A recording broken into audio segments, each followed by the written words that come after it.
গাড়িতে হাওয়াটা দিয়ে দাও গো। এই হাওয়াটা দিয়ে দে রে। থামো ভাই, আমি এক ঢোক পানি খেয়ে দিচ্ছি। আরে কবার পানি খায় রে? এই কবার পানি খায়? কতবার পানি খায়? তুই এক সপ্তাহ ধরে তালে বেলে করছিস, তো চা আমরা তুলে দেবো দেবো।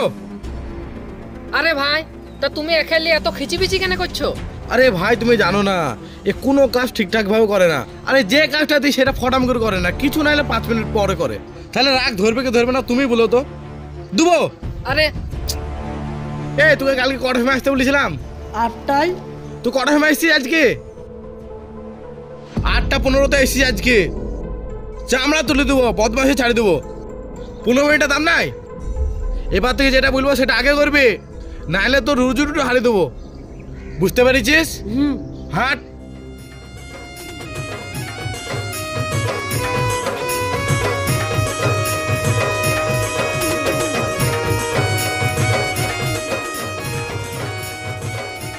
আচ্ছা বাবু, তোমার এই কাজ ছুটি কখন হয়? ও ধরো রাত 8টায়, কিন্তু দুপুরবেলা একবার খেতে যাই। কটার সময় যাও? ওই মোটামুটি 1টার পরে।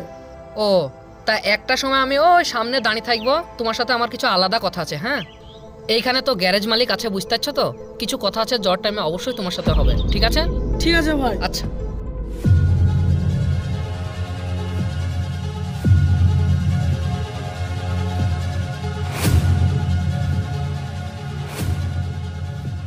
হ্যাঁ বলো ভাই, বলো আবার তুমি কি বলছিলাও?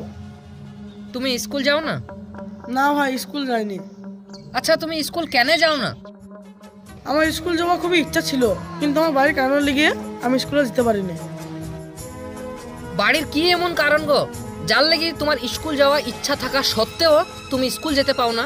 বিষয়টা একটুখানি আমাকে বলো তো। সে কথা কি আর বলবো ভাই, আজ থেকে 5 বছর আগে আমি যখন ছোট ছিলাম তখন আমার আব্বা মারা যায়। আর 2 বছর আগে আমার বড় ভাইয়ের অ্যাক্সিডেন্ট হয়। সেই অ্যাক্সিডেন্টে আমার বড় ভাই আর হাঁটাচলা করতে পারে না। তা ঠিক আছে, তোমার ভাইয়ের সঙ্গে আমি একবার সাক্ষাৎ করব। তা তুমি কি আমাকে নিয়ে যাবা? ঠিক আছে, চলো বড় ভাই। তাহলে চলো আমার গাড়িতে চাপো। ঠিক আছে।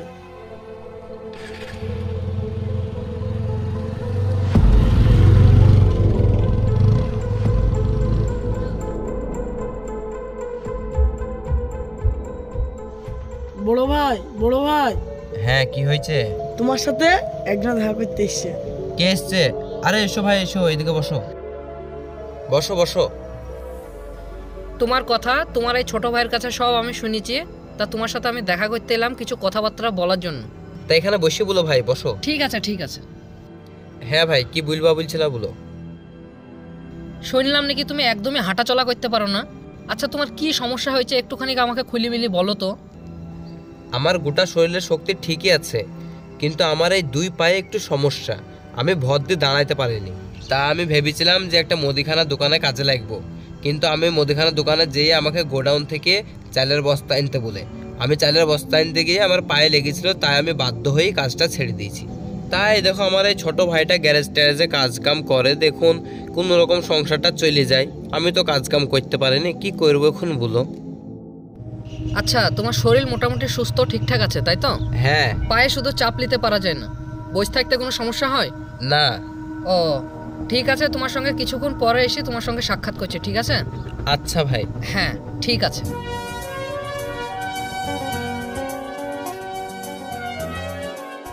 আরে কাবির, আয় আয় আয়, বস বস বস।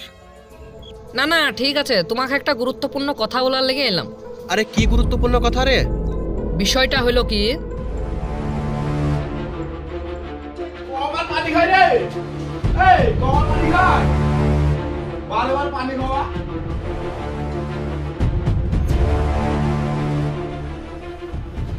এই হচ্ছে ব্যাপার। তা যেহেতু সে একটা আর্থিক অসচ্ছলতার মধ্যে দিয়ে আছে, তাই আমি একটা জিনিস ভেবেছি যে তোমার এইখানে তাকে এনে কাজ শিখিয়ে সে যেন আর্থিক সচ্ছল হতে পারে।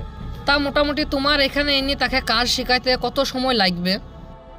মোটামুটি 1 বছর সময় তো লাগে, কিন্তু যেহেতু তার পরিস্থিতি এরকম, তো 3 মাসের ভিতরে নিজের দায়িত্বশীলভাবে কাজটা শিখিয়ে দেওয়ার চেষ্টা করব। এইখানে তুমি যদি আরেকটা বিষয় একটুখানি দেখতা তাহলে খুবই ভালো হয়। সেটা হলো, কাজ সে সম্পূর্ণ শিখে যাওয়ার পরে তাকে যদি সারা বছর একটা কাজের বন্দোবস্ত করে দিতে পারো না, তাহলে কিন্তু খুব ভালো হয়। আরে তো কিরকম কথা বলছিস রে? এই যে এতগুলা কারিগর বছরের পর বছর কাজ করছে, তাদের কোনো কাজের অভাব হচ্ছে না খো।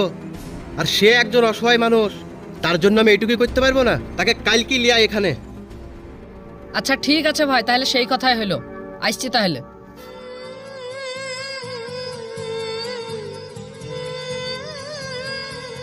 তাহলে শুনো,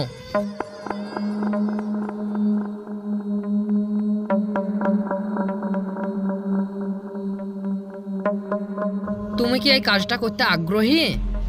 অবশ্যই ভাই, করবো তো, কিন্তু আমি ভেবেছিলাম এরকম কিছু একটা, কিন্তু আমার সাহসেও কুলায়নি, আবার কেউ আমার পাশে এগিয়েও আসেনি। তা তুমি যখন ভাই এগিয়ে এসছো, আবার কাজটা আমার খুব পছন্দের, তা আমি এই কাজটাই করবো ভাইজান।